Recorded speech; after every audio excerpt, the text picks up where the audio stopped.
Hello, welcome back to my channel. അപ്പോൾ ഇന്ന് നമുക്ക് ഈസി ആയിട്ട് തയ്യാറാക്കി എടുക്കാൻ പറ്റുന്ന ഒരു അവിയലിൻ്റെ റെസിപ്പി കാണാം. അപ്പോൾ ഈ ഒരു അവിയൽ ഞാൻ കുക്കറിനകത്താണ് തയ്യാറാക്കി എടുക്കാൻ പോകുന്നത്. ഇത് വളരെയധികം സിമ്പിളാണ്. അപ്പോൾ കുക്കറിൽ തയ്യാറാക്കി എടുക്കുന്ന സമയത്ത് നിങ്ങൾക്കൊരു സംശയം ഉണ്ടാകും, ഈ പച്ചക്കറികളെല്ലാം ഉടഞ്ഞു പോകുമോ എന്ന്. അങ്ങനെ യാതൊരുവിധ സംശയവും വേണ്ട. കുക്കറിൽ നമുക്ക് ഒറ്റ വിസിലിൽ തന്നെ വളരെ ഈസി ആയിട്ട് ഒരു അവിയൽ തയ്യാറാക്കി എടുക്കാൻ കഴിയുന്നതായിരിക്കും. അപ്പോൾ അതിനായിട്ട് ഞാൻ ഈ പച്ചക്കറികളെല്ലാം നേരത്തെ തന്നെ കഴുകി വൃത്തിയാക്കി അരിഞ്ഞു വെച്ചിട്ടുണ്ട്. അപ്പം അവിയലിന് എപ്പോഴും പച്ചക്കറി കട്ട് ചെയ്യുന്ന സമയത്ത് ഇതുപോലെ നീളത്തിന് വേണം കട്ട് ചെയ്ത് കൊടുക്കാനായിട്ട്. ഇതിനകത്തോട്ട് ഞാൻ വെണ്ടയ്ക്കയും തക്കാളിയും ഒഴിച്ചിട്ട് ബാക്കിയുള്ള എല്ലാ പച്ചക്കറികളും തന്നെ ഒരുവിധം ഞാൻ ചേർത്ത് കൊടുത്തിട്ടുണ്ട്. ഇനി ഈ പച്ചക്കറികളെല്ലാം ഞാൻ കുക്കറിനകത്തോട്ട് ഇട്ട് കൊടുക്കുകയാണ്. ഇതിന് ശേഷം നമുക്ക് ഒരു അരപ്പ് തയ്യാറാക്കി എടുക്കേണ്ടതുണ്ട്. അപ്പോൾ ആ അരപ്പും കൂടെ നമ്മൾ ഈ കുക്കറിനകത്തോട്ട് ഇട്ടിട്ട് വേണം ഈ അവിയൽ നമുക്ക് തയ്യാറാക്കി എടുക്കാനായിട്ട്. ഇതിനകത്ത് ചെറിയ ജാർ എടുത്തിട്ടുണ്ട്. അതിനകത്തോട്ട് ഒരു പിടി തേങ്ങയാണ് ഇട്ട് കൊടുത്തിരിക്കുന്നത്. ഈ ഒരു പിടി തേങ്ങയിൽ എരിവിന് ആവശ്യമായിട്ട് 2 പച്ചമുളക് ഞാൻ ഇട്ട് കൊടുത്തിട്ടുണ്ട്. ഇനി കുറച്ച് കൊച്ചുള്ളി ഇട്ട് കൊടുക്കുന്നുണ്ട്. 1/4 ടീസ്പൂൺ മഞ്ഞൾപ്പൊടി ഇട്ട് കൊടുത്തിട്ടുണ്ട്. ഇനി ഒരു നുള്ള് ജീരകം എന്നിവ.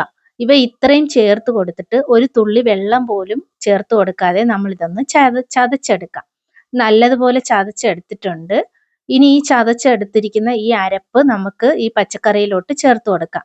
അപ്പോൾ ഈ ചതച്ചെടുക്കുന്ന സമയത്ത് ഞാൻ ഒരു തുള്ളി വെള്ളം പോലും ഞാൻ ഇതിൽ ചേർത്ത് കൊടുത്തിട്ടില്ല.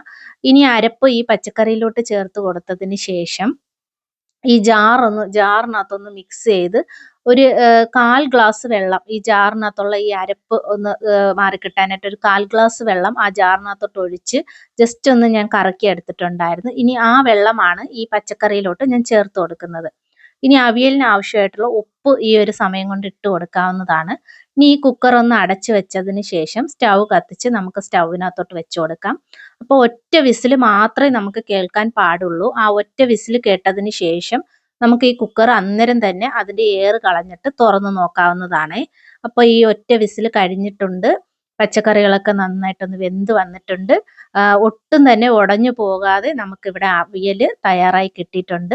അപ്പോൾ ഇങ്ങനെ തയ്യാറാക്കി എടുക്കുന്നത് കൊണ്ട് വളരെയധികം ഈസിയാണ്. നമുക്ക് ഗ്യാസ് ലാഭിക്കാം. ജോലി വളരെ പെട്ടെന്ന് തീരുന്നതായിരിക്കും. അതുപോലെ തന്നെ ഇതിനി നമുക്കൊരു താളിപ്പ് തയ്യാറാക്കി എടുക്കേണ്ടതുണ്ട്. എന്നാൽ മാത്രമേ നമുക്ക് ആ അവിയലിൻ്റെ ടേസ്റ്റ് നല്ല കംപ്ലീറ്റ് ആയിട്ട് കിട്ടത്തുള്ളൂ. അല്ലെന്നുണ്ടെങ്കിൽ നിങ്ങൾക്ക് താളിപ്പ് തയ്യാറാക്കി എടുക്കുന്നില്ല എന്നുണ്ടെങ്കിൽ കുറച്ച് വെളിച്ചെണ്ണ അതിലൊഴിച്ച് കൊടുത്താലും മതിയാകും. ഇനി താളിപ്പ് തയ്യാറാക്കി എടുക്കുന്നതിനായിട്ട് എണ്ണ ഒഴിച്ച് കൊടുത്തിട്ടുണ്ട്. എണ്ണയൊന്ന് ചൂടായി വരുന്ന സമയം കൊണ്ട് കടുക് പൊട്ടിക്കാം. കടുക് പൊട്ടിച്ച് 2 വറ്റൽമുളക് ഇട്ട് കൊടുക്കുന്നുണ്ട്. കുറച്ച് കരിവേപ്പില ഇട്ട് കൊടുക്കുന്നുണ്ട്. ഇനി ഈ താളിപ്പ് അവിയലിനകത്തോട്ട് ചേർത്ത് കൊടുക്കാം. ഇത്രയും കൂടി ആകുമ്പോഴത്തേനും നമ്മളുടെ ഈസി അവിയൽ ഇവിടെ തയ്യാറായി കിട്ടുന്നതായിരിക്കും.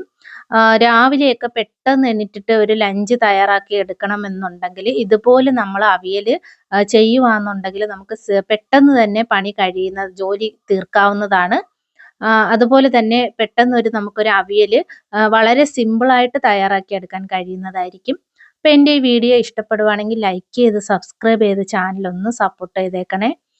ഈ താളിപ്പ് ഇവിടെ തയ്യാറായി കിട്ടിയിട്ടുണ്ട്. ഇനി ഈ താളിപ്പ് നമുക്ക് അവിയലിനകത്തോട്ട് ചേർത്ത് കൊടുത്ത് ജസ്റ്റ് ഒന്ന് മിക്സ് ചെയ്ത് കൊടുക്കാം. ഈ ഒറ്റ വിസിൽ കഴിയുമ്പോഴത്തേനും തന്നെ നമ്മളുടെ ഈ പച്ചക്കറികളൊക്കെ ഉടഞ്ഞു പോവാതെ ഇവിടെ തയ്യാറായി കിട്ടുന്നതായിരിക്കും. ഈ അരപ്പും ഈ താളിപ്പും എല്ലാം കൂടി ഇട്ടിട്ട് നമുക്ക് ആ ചൂടിൽ വെച്ചിട്ട് തന്നെ നല്ലതുപോലെ മിക്സ് ചെയ്തെടുക്കുമ്പോൾ തന്നെ നമുക്ക് ആ അവിയലിൻ്റെ ആ ഒരു ടേസ്റ്റും ഗുണവും എല്ലാം നമുക്ക് കിട്ടുന്നതായിരിക്കും. അപ്പോൾ ഈ പച്ചക്കറികളൊക്കെ നന്നായിട്ട് ഇവിടെ തയ്യാറായി കിട്ടിയിട്ടുണ്ട്. അപ്പോൾ അത്രയേ ഉള്ളൂ. ടാറ്റാ.